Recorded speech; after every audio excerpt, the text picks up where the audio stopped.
My theme today is all about the evolution of new liberalism post-1994.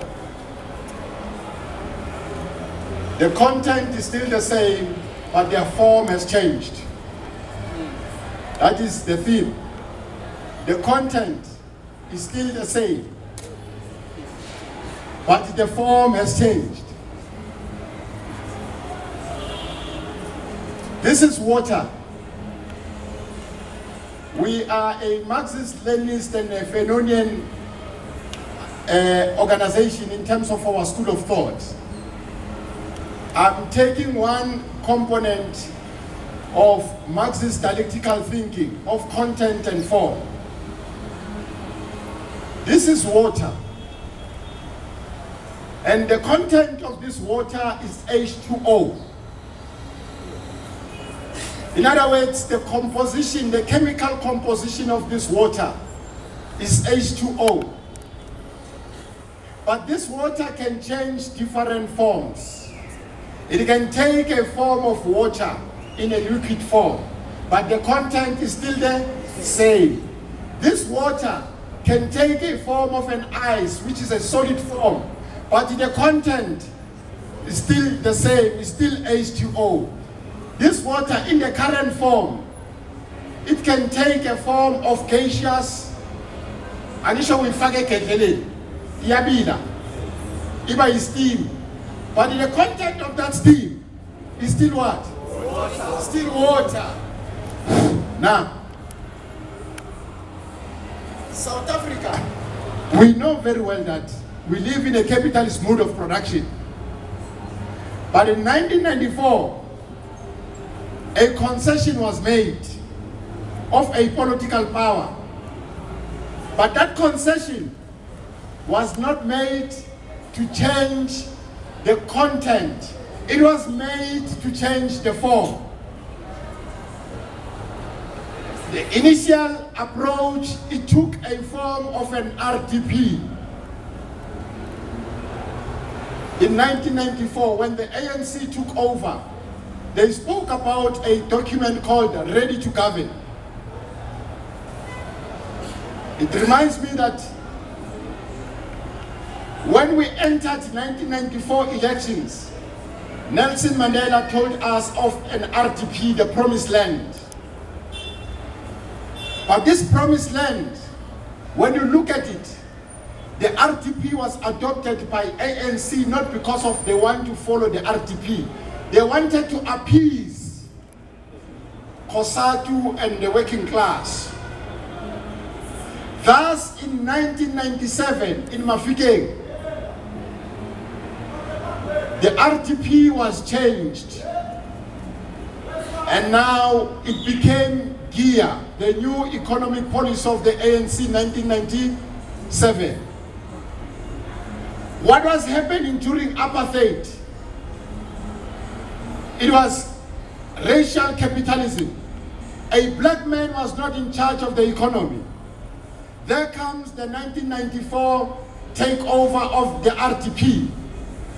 Now this RTP had a lot of promises. One of the promises of the RTP policy was that in the next coming 5 years, we are going to transfer 30% of the land to the black Africans. That thing is written in the RTP as a document. It's a promise that 30% of South African land will be given to black Africans. That promise was made by the ANC, was pronounced, and even today you can go to any library or you can Google, get the RTP document, study where it speaks about the land.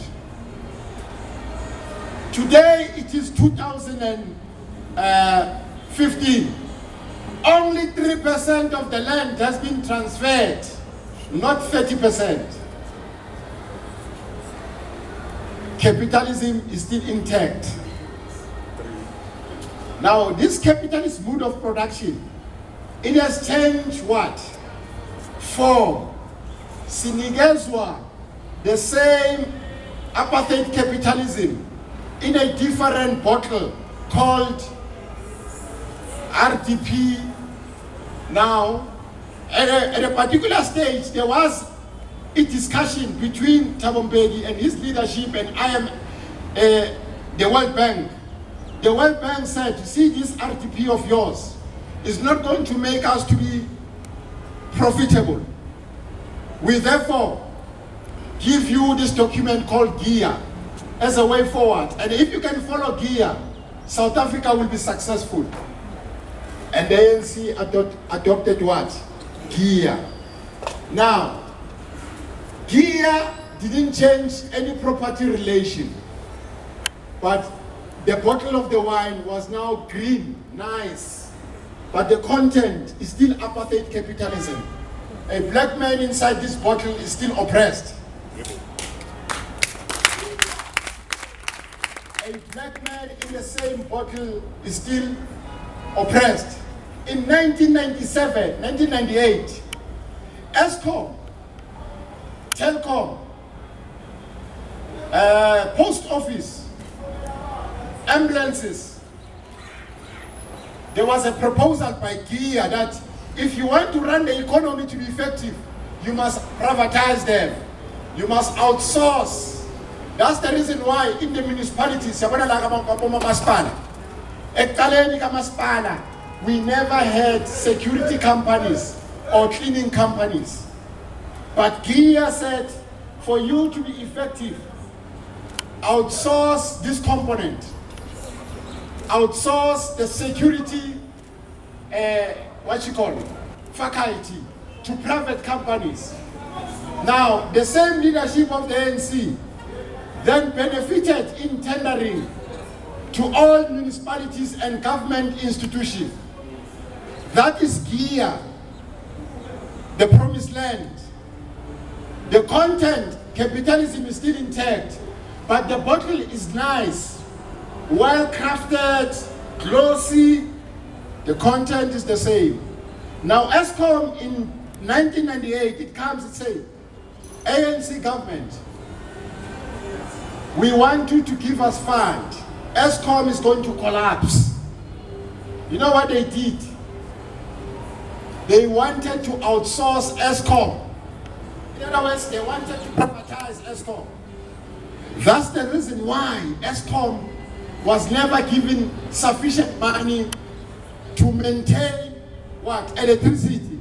As early as 1998.